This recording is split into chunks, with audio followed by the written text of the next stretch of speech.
For most of human history, black holes existed only as mathematical ideas.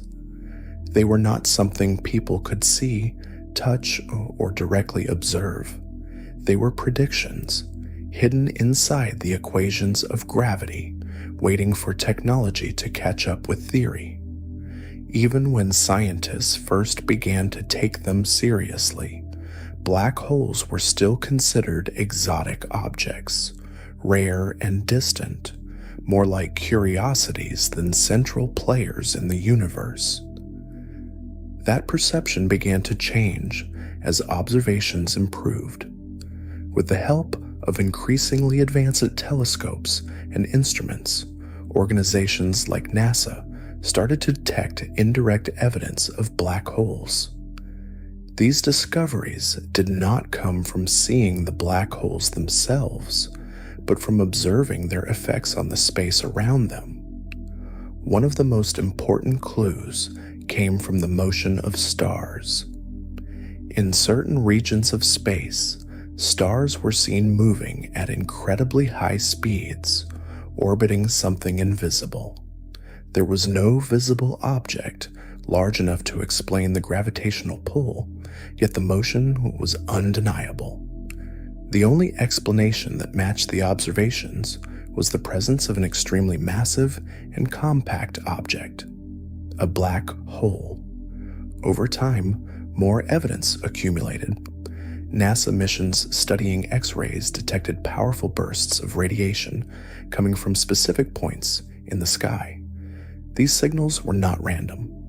They were linked to matter falling into black holes. As gas and dust spiral inward, they heat up to extreme temperatures, emitting high-energy radiation before crossing the event horizon. One of the most fascinating discoveries was that black holes are not rare at all. In fact, they appear to exist at the center of most galaxies. Our own galaxy, the Milky Way, contains a supermassive black hole known as Sagittarius A star. It has a mass millions of times greater than our Sun, yet it occupies a region of space smaller than our solar system. This changes the way we think about the structure of the universe. Black holes are not just isolated anomalies. They are deeply connected to the formation and evolution of galaxies. Some scientists believe that without them, galaxies might not form in the same way or at all. NASA and other space agencies continue to study black holes using a wide range of instruments. Space telescopes, like Hubble and the James Webb Space Telescope, allow scientists to observe distant galaxies and the environments around black holes in unprecedented detail.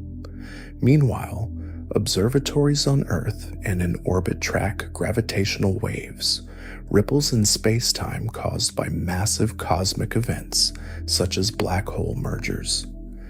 These observations reveal something important. Black holes are not simply empty voids. They are dynamic systems, interacting constantly with their surroundings. They influence stars, gas clouds, and even the overall shape of galaxies.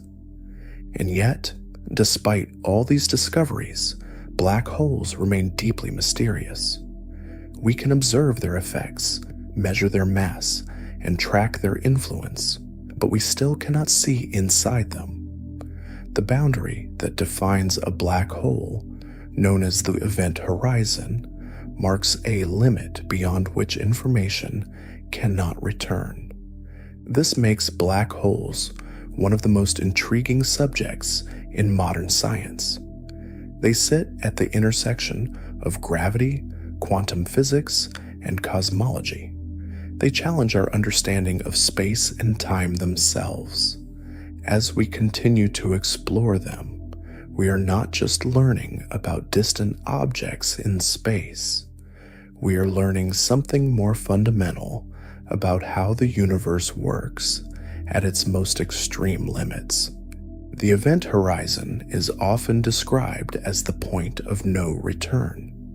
It is the boundary surrounding a black hole, beyond which nothing can escape, not even light.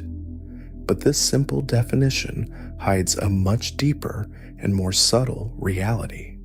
From a distance, the event horizon appears almost calm. There is no visible surface, no solid edge, no clear indication that anything unusual is happening. A black hole does not look like a hole in the traditional sense. Instead, it is a region where gravity becomes so strong that all possible paths lead inward. If an object approaches a black hole, something very strange begins to happen. To an outside observer, the object appears to slow down as it gets closer to the event horizon. Its motion becomes gradually more delayed, as if time itself is stretching. Light emitted from the object also changes. It becomes redder and dimmer, shifting toward longer wavelengths. This effect is known as gravitational redshift. Eventually, the light fades completely, and the object seems to freeze at the edge of the event horizon, never quite crossing it. But this is only what an external observer sees. From the perspective of the object itself, the experience is very different. It does not feel time slowing down. It does not stop at the edge. Instead, it continues inward, crossing the event horizon without noticing any sudden boundary. There is no physical barrier, no wall, no signal marking the transition. This creates one of the most fascinating paradoxes in physics. Two observers can describe the same event in completely different ways, and both descriptions can be correct within their own frames of reference. Inside the event horizon, all paths lead toward the center of the black hole. Space and time become so distorted that moving forward in time is effectively the same as moving deeper inward. There is no way to turn around, no possible trajectory that leads back out. The nature of what lies beyond the event horizon is still unknown. According to general relativity, all matter that falls into a black hole eventually reaches a singularity, a point where density becomes infinite and the known laws of physics break down. But many scientists believe that this description is incomplete. Quantum physics suggests that something more complex may be happening. The exact nature of the interior of a black hole remains one of the biggest open questions in science. What makes the event horizon especially interesting is that it represents a boundary, not just in space, but in information. Once something crosses it, information about its exact state can no longer be retrieved from the outside universe. This leads to deep questions about whether information is truly lost or whether it is somehow preserved in ways we do not yet understand. The event horizon, then, is not just a physical boundary. It is a conceptual one. It marks the limit of what can be known, observed, and measured. And in that sense, it is not only a feature of black holes. It is also a reminder that the universe still contains regions where our current understanding reaches its limits. One of the most fascinating ideas connected to black holes is the way they affect time. In everyday life, time feels constant. Seconds pass at the same rhythm, whether we are standing still or moving. But in the universe, time is not as fixed as it seems. It can stretch, slow down, and even behave differently depending on gravity. This concept comes from the theory of relativity, first described by Albert Einstein. According to this theory, Gravity is not just a force pulling objects together. It is a distortion of space and time itself. Massive objects bend the fabric of space-time, and the stronger the gravity, the deeper that distortion becomes. A black hole represents one of the most extreme examples of this effect. Its gravity is so intense that it significantly changes how time flows nearby. If you were watching a clock placed far away from a black hole, it would tick normally. But if you placed another clock closer to the black hole, something unusual would happen. From your distant perspective, that second clock would appear to tick more slowly. The closer it gets to the black hole, the slower it seems to move. Near the event horizon, this effect becomes dramatic. Time appears to stretch almost infinitely. To an outside observer, anything approaching the black hole seems to slow down, almost freezing in place. But for that object experiencing it, time would feel completely normal. This is one of the most counterintuitive aspects of relativity. Time is not universal. It depends on where you are and how strong the gravitational field is around you. This leads to interesting possibilities. In theory, if someone could orbit a black hole safely and then return, less time would pass for them compared to someone who stayed far away. They would have effectively traveled into the future relative to others. Of course, in reality, surviving near a black hole is extremely unlikely. The conditions are far too extreme, but the principle itself is real and has been measured even on Earth, though on a much smaller scale. Clocks at different altitudes tick at slightly different rates due to variations in gravity.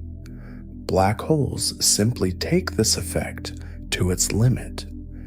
This distortion of time also affects how we observe the universe. Light escaping from regions near a black hole carries information that is stretched in time. Events that happen quickly near the black hole may appear slowed down when viewed from afar. In a way, black holes act like natural laboratories for studying time itself. They allow scientists to test theories under conditions that cannot be recreated anywhere else.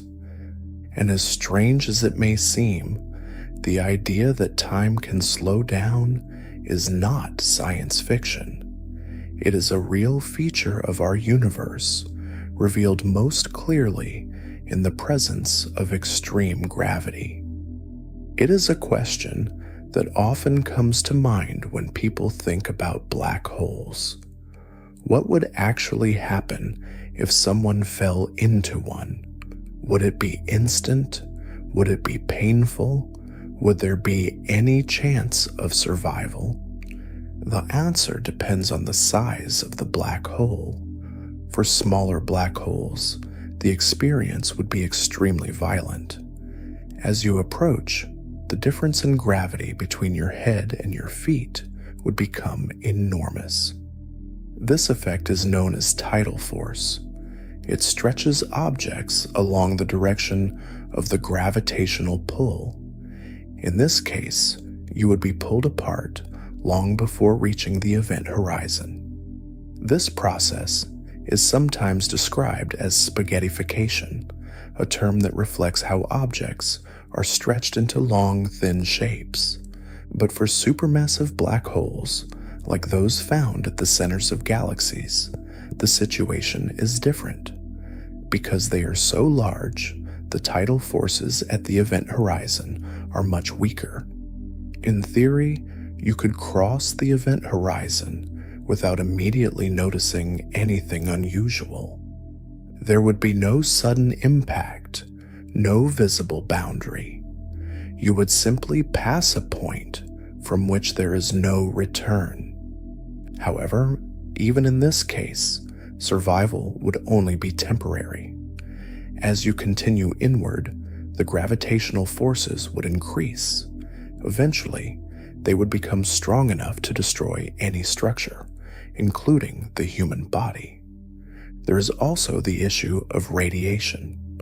The region around many black holes is filled with extremely hot, energetic material. This accretion disk emits intense radiation that would be lethal long before you reach the event horizon.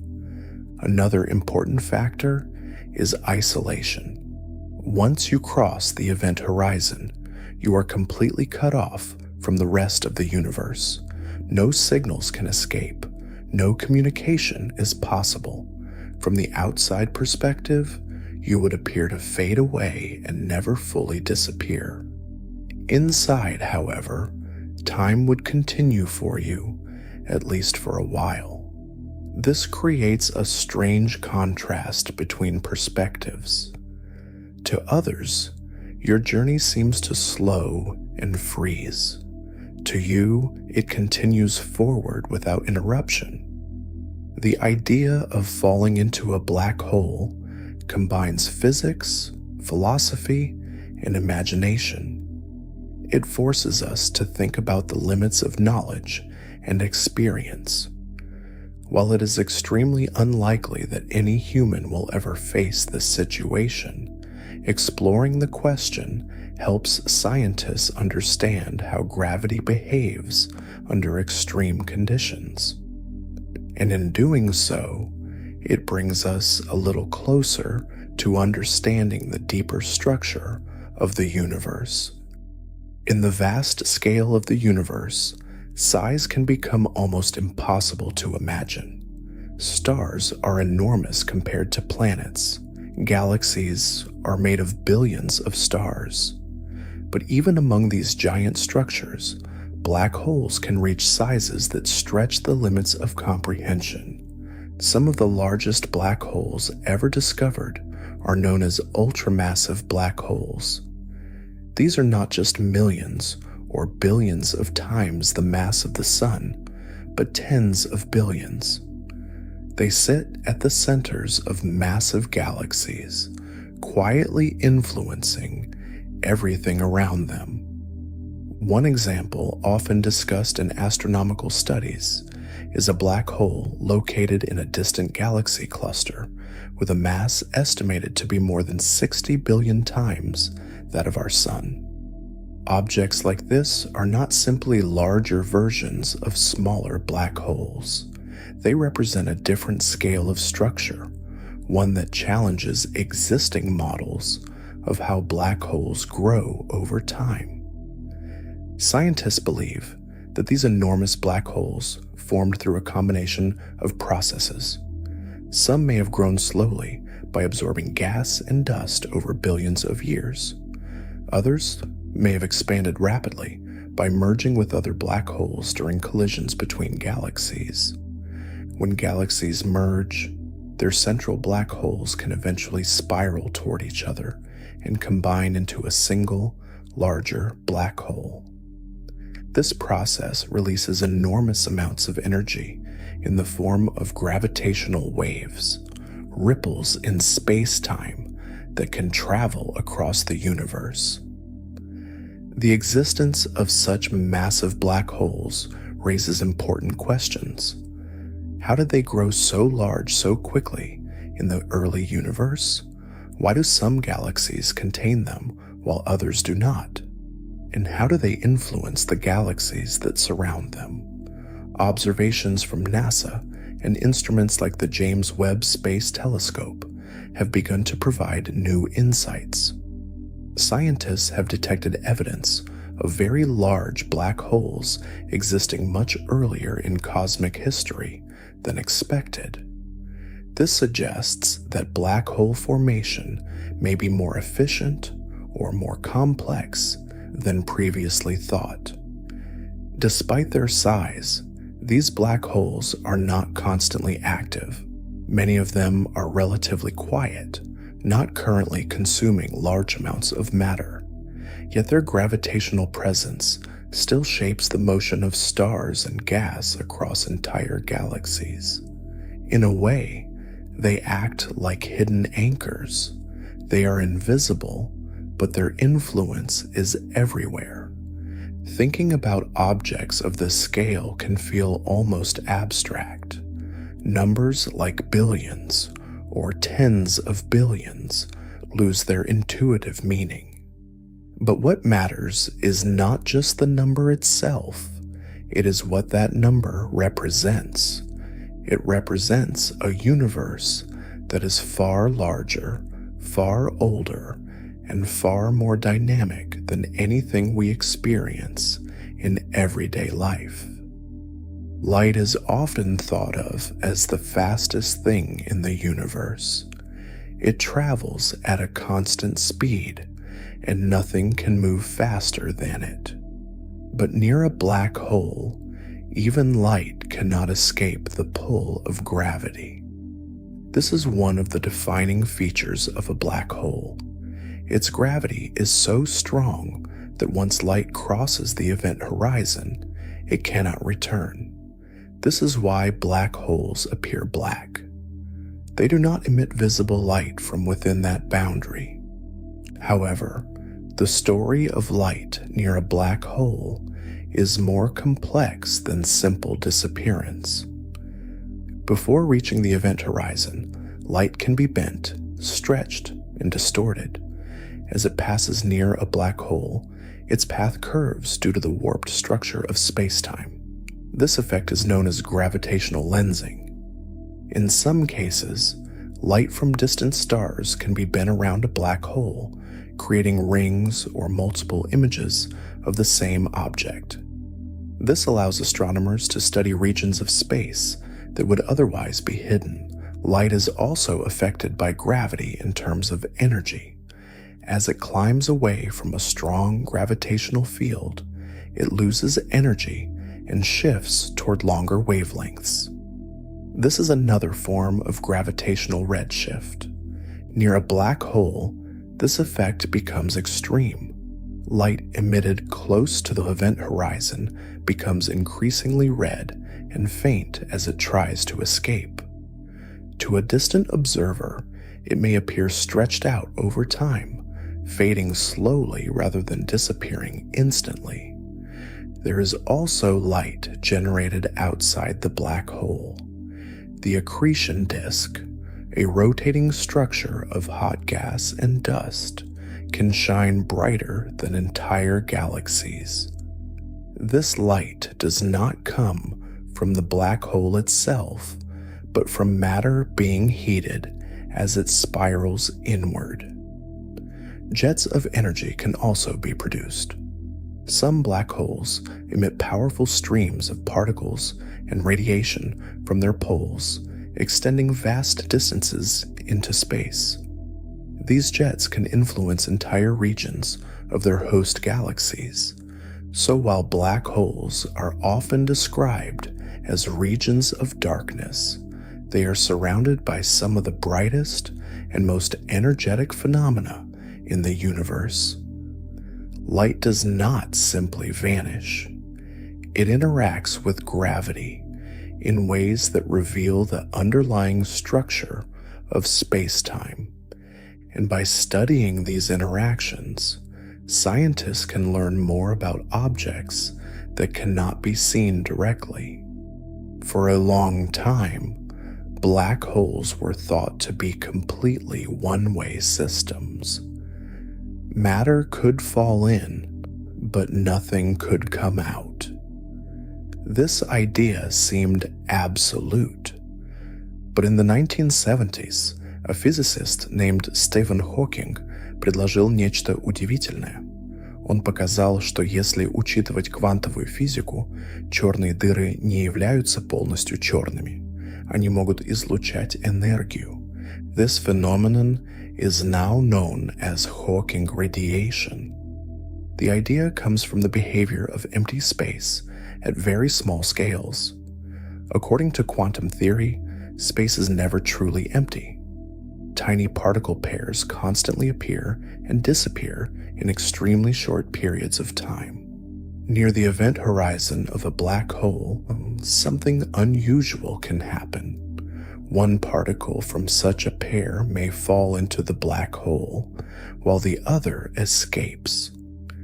To an outside observer, it appears as if the black hole is emitting particles. Over very long periods of time, this process causes the black hole to lose energy. And since energy and mass are related, the black hole slowly shrinks. For most black holes, this effect is extremely weak. It would take far longer than the current age of the universe for a large black hole to evaporate completely. However, the concept itself is important. It connects gravity, quantum mechanics, and thermodynamics, three major areas of physics that are not yet fully unified. Hawking radiation also leads to deep questions about information. If a black hole eventually evaporates, what happens to the information about everything that fell into it? Is it lost or somehow preserved? This question is still being studied today and remains one of the biggest mysteries in theoretical physics. The idea that black holes can slowly lose mass leads naturally to another question. Can they eventually disappear? According to current theories, the answer is yes. Through Hawking radiation, a black hole can gradually lose energy over time. As it becomes smaller, the rate of radiation increases. This means that the process accelerates as the black hole shrinks. In its final stages, a black hole could release a burst of energy before disappearing completely. However, this process takes an incredibly long time.